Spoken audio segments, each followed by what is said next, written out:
Mas por qual motivo o jovem imperador ele foi afastado e foi criada a República da China em 1912? O que gerou este fato? Bom, para que nós possamos entender melhor como isto ocorreu, nós devemos entender, pelo menos em termos gerais, o que estava acontecendo no mundo e mais precisamente no mundo europeu, no mundo ocidental, no século XIX. Então, vamos compreender melhor este ponto. Vale lembrar, antes de tudo, que no final do século XVIII, mais ou menos por volta de 1760, a Inglaterra já havia iniciado, já passava, por suas mudanças, que foram conhecidas como Revolução Industrial. Quer dizer, a Inglaterra passou por um conjunto de mudanças, de inovações sociais, econômicas, tecnológicas, que no seu conjunto foram chamadas de Revolução Industrial. Mais ou menos paralelamente a essa transformação econômica e social, de um lado, ao mesmo tempo que isso ocorria no mundo britânico, na França, na Europa continental, as ideias do iluminismo se difundiam e se espalhavam pela Europa, a tal ponto que em 1789 ocorreu o fenômeno chamado de Revolução Francesa. Portanto, a Europa do século XIX passava por um amplo processo de mudança econômica, política, social e cultural. Devemos lembrar também que no plano, na esfera religiosa, se desenvolvia, cada vez mais a tendência secularista. Muito bem. No século XIX, ao longo deste século, as outras nações, os outros estados nacionais europeus, também passaram pelo processo de Revolução Industrial. A França, a Bélgica, a Holanda, a Alemanha, posteriormente a Itália, todos estes estados nacionais passaram pela Revolução Industrial, ao seu modo, com as suas particularidades, com as suas especificidades, mas passaram por essa transformação.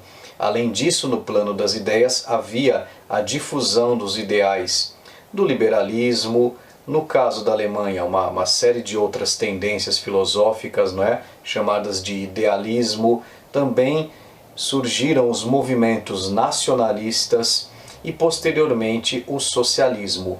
Então, vemos que no século XIX, neste caldeirão do mundo ocidental, fervilhava, borbulhava uma grande variedade de ideias e um grande número de transformações.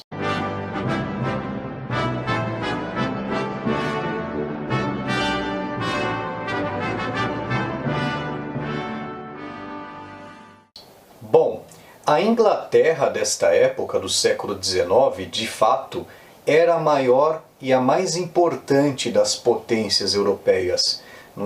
O Império Britânico havia conseguido se estender para outras regiões e se imposto em grande parte por conta da marinha inglesa. Vejam, é precisamente aí que está o ponto mais importante para nós. A Inglaterra conseguiu substituir Portugal, no sentido de realizar intensas trocas comerciais, estabelecer relações comerciais com os povos do Extremo Oriente. Ao longo do século XVII e século XVIII, os ingleses e os holandeses conseguiram criar vínculos comerciais com chineses, indianos, japoneses. Só que esta relação de europeus, ingleses, holandeses e franceses, especialmente, esta relação com os povos do Extremo Oriente ainda era uma relação muito superficial, porque os europeus tinham apenas contato com estes povos nos portos asiáticos, nos portos da China, na região do Cantão, em portos específicos das ilhas do Japão. Vejam, somente no século XVII que as relações do mundo europeu com o Extremo Oriente, com o mundo asiático, se intensificaram. Por quê? Porque devido a este processo de industrialização, de revolução industrial, de desenvolvimento econômico, as potências europeias, as grandes nações europeias, se dirigiram para o continente africano e para o continente asiático, num segundo impulso, num segundo grande movimento de expansão, expansão civilizacional, de expansão marítima, quer dizer, mas agora voltada para o desbravamento destes continentes. Um desbravamento mais meticuloso, mais intenso, mais focado no interior destes continentes que ainda não haviam sido desbravados.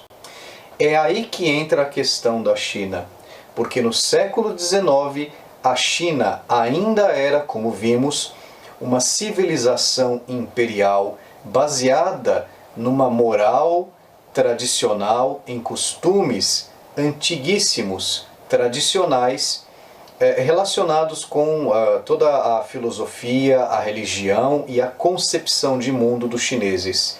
A China acreditava ser um grande império do meio ou terra central, em que todos os outros povos estariam de modo periférico ao redor deste grande império central. E é assim que eles se percebiam. Os chineses acreditavam que ocupavam o centro do cosmos e que o imperador chinês possuía uma espécie de ligação com o mundo celeste, não é? Por assim dizer, a realidade metafísica, enfim, o cosmos. Não é? O imperador tinha uma relação com o cosmos e a ordem da sociedade chinesa dependia de uma série de ritos que deveriam ser cumpridos por este imperador. Quando os ingleses passam a pressionar a China, no sentido de que a China estabeleça relações comerciais mais sólidas, que permita que os ingleses e os demais europeus penetrem no país, no grande país do Extremo Oriente, vemos que a China, aparentemente, ela se fecha em torno de si. Ela, a princípio, não tem interesse em estabelecer relações com estes europeus. Mas os ingleses pressionaram a China. E mais, veremos que exatamente por isso, por conta desta pressão e também por um outro fator, que foi a questão do ópio, a China se viu diante de um problema ao se deparar com as potências europeias.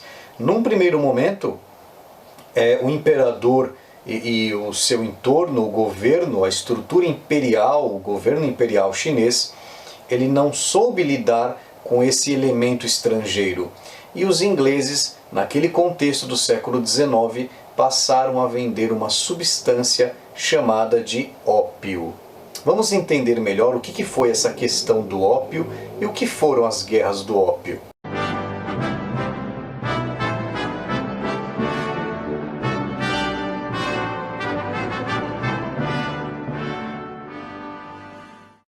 Gostou do vídeo? Não esqueça, dê o seu like, assine o canal, toque o sininho.